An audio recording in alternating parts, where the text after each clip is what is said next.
to my lips. Oh, fascinated, I'm moving fast. Oh, I'm optimistic. In today's lesson, we are going to talk about some hints and tips that can help you with the photo section. We're also going to do some practice that will help you improve the skills needed to do well in this section.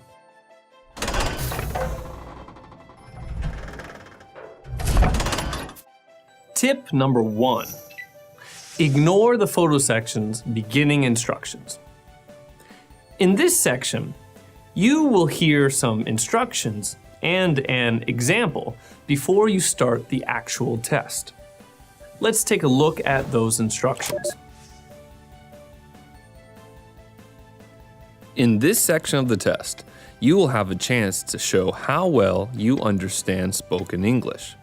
There are 4 parts to this section, with special directions for each part. Part 1, Directions.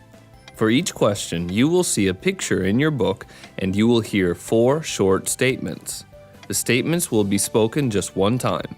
They will not be printed in your book, so you must listen carefully to understand what These instructions usually take about 70 to 80 seconds. But we don't need to listen to these instructions, do we?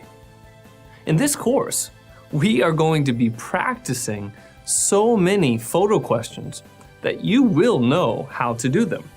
You don't need instructions. So what can we do with that 70 to 80 seconds? Simple. Let's get a preview of all 10 photos in the photo section while they are giving the instructions and the example. We can look at those photos and think about the tips and the hints and the tricks and traps that we talk about in our lessons.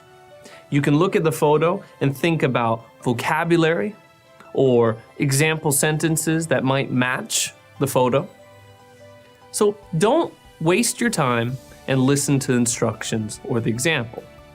Use that time to preview all 10 of the photos.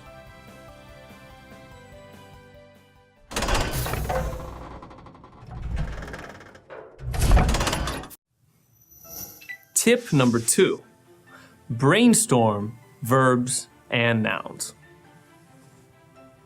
This tip is pretty easy to do as long as you open up your mind a little bit.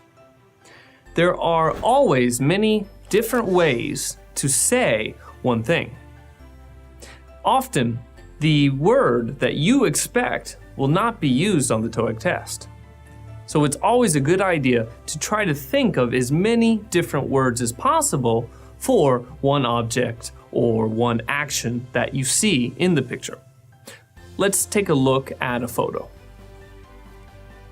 What's the man holding in his hands? Some of you are thinking it's a paper. Maybe some other people are thinking it's a contract. Maybe some other people are thinking it's a file or a document. These are all correct. It could be many things. It's important to remember that one object can be called many different things. What you need to do is understand that there are many different ways to say one thing. If you look at a photo, look at the objects and the actions in the photo and try to think about different ways to say them.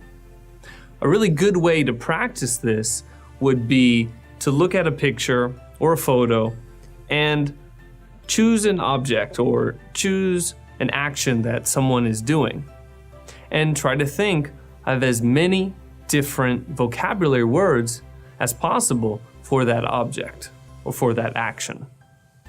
For example, you see a picture and it's a woman and she's walking. Well, maybe she's walking, sure, but maybe she's marching or maybe she is exercising. Remember, there are many ways to say the same thing.